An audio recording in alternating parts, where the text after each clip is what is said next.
And for the 7th time in history, the 49ers are going to the Super Bowl. Kyle Shanahan joins his father, Mike.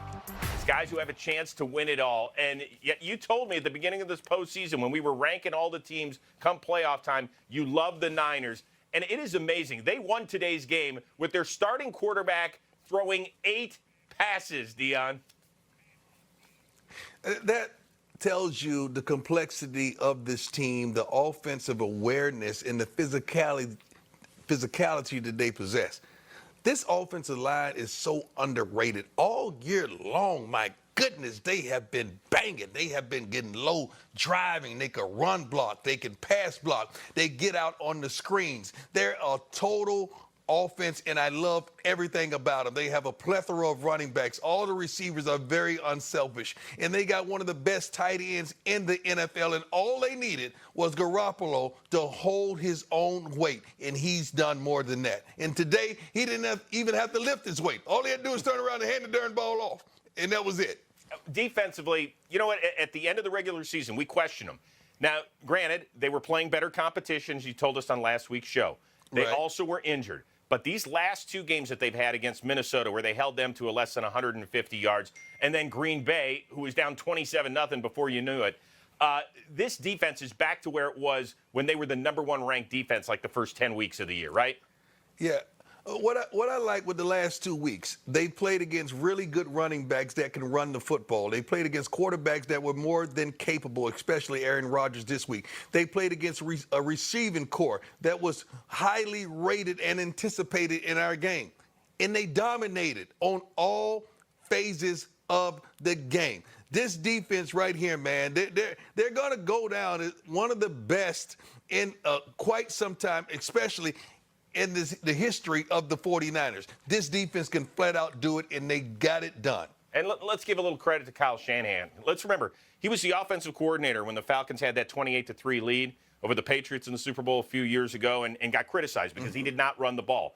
What has he done in the first 2 games? He ran it almost 50 times last week. Here he fed Mostert and had his quarterback only throw it 8 times. So obviously this is a guy, you're always talking about, what do you learn from your mistakes? This is a guy that has learned, even though he's moved up a chair from offensive coordinator to head coach. Truly, and he's poised, he's seasoned, he is the man of the hour. The only thing I can take away from this that I didn't like, I think he took his foot off the gas. You got to kill a gnat with a sledgehammer. You got to kill a gnat with a sledgehammer. And these guys made a run. I was tweeting before halftime, this is over, baby. The robust lady has the microphone, and she's about to go hit a note right now. And next thing you know, Aaron Rodgers is methodically moving this team down the field, and they're poised to make a comeback. You got to kill a gnat with a sledgehammer when you get him down. Put your foot on his neck and do the hammer with it. Well, I have an idea that he's going to listen to you in 2 weeks because up next, he's taking on a team that they don't care if they're down 24-0, 10-0, whatever it is. It's Patrick Mahomes and the Kansas City Chiefs. For the 3rd time in franchise history and the first time in 50 years, the Chiefs are off to the big game. And for Mahomes, he is just the 3rd player ever to make the Super Bowl and win an MVP in his first 3 seasons. The others are Hall of Famers Kurt Warner and Dan Marino. Next stop, Marino's Old Town. Dion, I said it last week that all year we spent so much time praising Lamar Jackson, and with good reason. He's going to end up being the MVP. Patrick Mahomes is the best player in the NFL right now, and it feels like we're on to something special for the next decade. I can't ride with you. I can't get in the car with you like that. I can't just jump in the car. You just can't pass by that and ask me to just jump in the car with you. Why not? Now, Patrick Mahomes is really, really good, but when you say the best player in the NFL, you got to hit the brakes on that, partner. Well, no. Dion, if we're having a draft right now, there's no question. I would say 9 out of 10 people that watch this game would say, I want that guy leading my. Have you seen what he's done the last 2 weeks? Because he just played. He just played. That's why.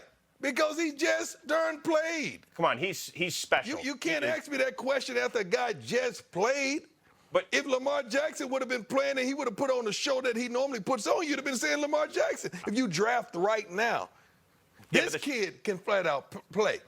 Let's not even argue about that. He can flat out play. But I'm not going to be biased just because we just witnessed his greatness and his excellence.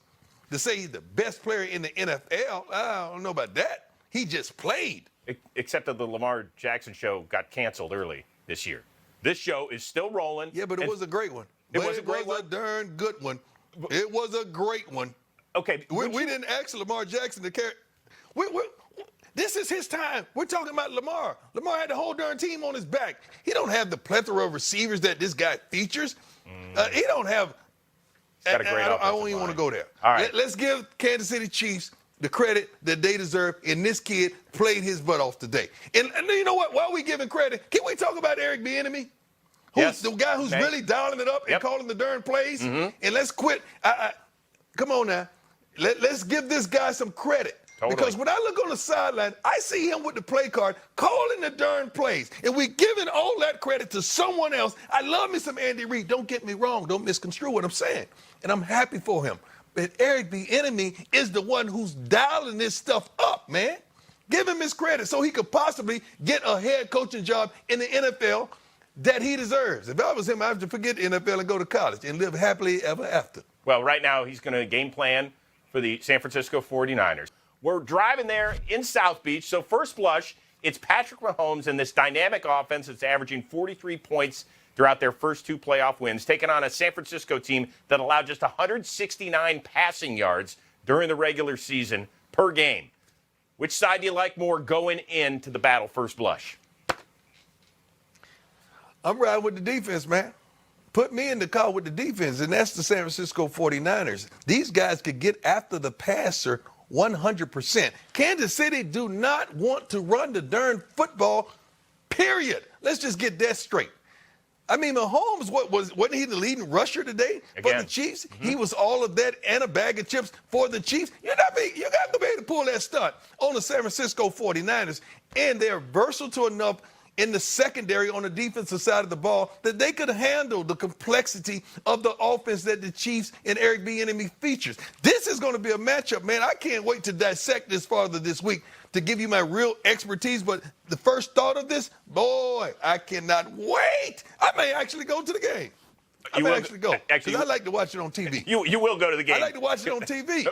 I like to see replays. I'm going to be there at the end, but I might actually go to this game. Now, you and I are going to be watching together, and you have no choice. And 2 other quick points. First of all, somebody's a Mahomes hater. I'm just saying early. That's okay. You can be that. I'm not hating on Mahomes. That's just like saying, shoot. I can't even go there because this is a whole basketball analogy. I can't even say everybody was down on LeBron because LeBron went in the playoffs last year. But LeBron is still LeBron. Okay, He's got back. you. Number 2, Andy Reid talked about. We get familiar and we start to praise what we see. I get it, and I know Mahomes a bad boy now. Don't get me wrong. I love him. My man's fired up. I love him. Look, he's fired up. I like this. Let's just talk a little bit more about the matchup. We have arguably the 2 best tight ends going at it in the game, although they won't be on the field at the same time. Kittle, Kelsey. Pick one to have for Super Bowl 54. Who are you taking? Not doing it. I love both of them. Oh, no. Stop. I love you too, but yes. I want I love you. both of them. I love both of them. You really going to do this Next to me? question. Come on, we're wasting time. I'm going to do it. For the entire game, Kittle and his blocking, he could be invisible and still dominate a game. Kelsey, we know what he means. Come on, pick one. Yes, right. Both of them are dogs. You know what I'm going to take? There. What you want? There's the card. A shepherd or a pit bull? A German shepherd or a pit bull? I want both. Okay, you're going to answer this one. Got me? 25 years ago, you appeared in your first Super Bowl in Miami. What do you tell all the guys that are going to the big game for the first time ever? Don't do nothing stupid. Stay within yourself. Whatever you did during the season, do that. Do that. Don't change nothing. I don't care about the enormity of the game. Do what you normally do and have a good time because you may never make it back. Great job by Matt LaFleur this year. First Packers rookie head coach to make the postseason. Lombardi didn't do it. Mike Sherman didn't do it. Mike Holmgren didn't do it. Mike McCarthy didn't do it. He did. 13 wins during the regular season. Aaron Rodgers is 36. Do you feel like this team is on its way back? No. No. No, no whatsoever. I didn't study. You when I said no, you sat there like I stuttered or something. No, they're not on their way back. They couldn't finish. I told you they wasn't going to finish. We all knew they wasn't going to finish. This was just an extra game that the 49ers had to play to warm up to get to the Super Bowl. That's all this was. We had no doubt that they were going to win. You knew that, Chris. Before you came to work this morning, you knew what time it was. So, no, they're not. They had a wonderful season. They got a wonderful draw in the playoffs. They snuck into having their first round bye. They really did. And it is what it is. Mm-hmm. It happened to them. You got a lot of people crying in their cheese curds what's right going now, to happen. Man. That's all right. I understand. Man, I don't care. I'm telling them the truth. I told them the truth last year. I told them that last year. I love Aaron Rodgers. I think he's going to go down in history one of the best ever. I don't think he'll ever see another Super Bowl. All right, so let's move back to Super Bowl 54. Interesting coaching matchup. You got 61-year-old Andy Reid taking on 40-year-old Kyle Shanahan. He's been there as a play caller a few years ago with the Atlanta Falcons. Now he's the big man. Which coach would you rather have on your sideline? Does the personnel include it or just the coach? Does the staff include? Because this is a big question. It is. Okay, let me put it to you this way. Do you like Andy Reid's experience, because he coached in this game 15 years ago with the Philadelphia Eagles, or do you like... Experience don't do nothing for you. Experience don't do nothing for you unless you got some dogs behind you. I don't care how much experience you have. If you don't have no dogs behind you, that is not going to matter. I love Andy Reid, what he brings to the table. I love him as a person. I love him as a coach. But Shanahan, the Bible says that rod and that staff, they comfort me.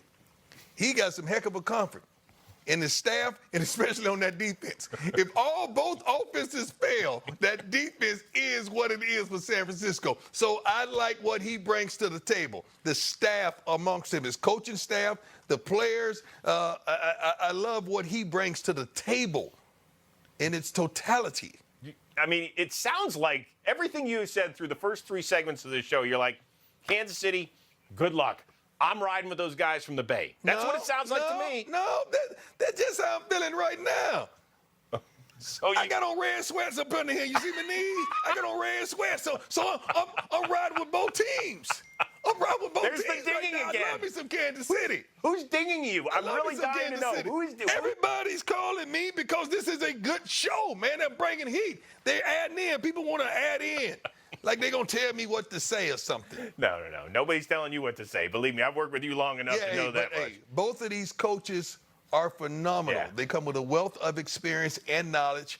But the personnel, man, shoot, that's what it comes down to. By the way, Andy Reid. Belichick is the best coach ever. He ain't him right now. I got to tell you this. Andy Reid, 207 career regular season wins. That's the most by a coach without a championship, Super Bowl or NFL championship. So now he's 60 minutes of football away. We shall see.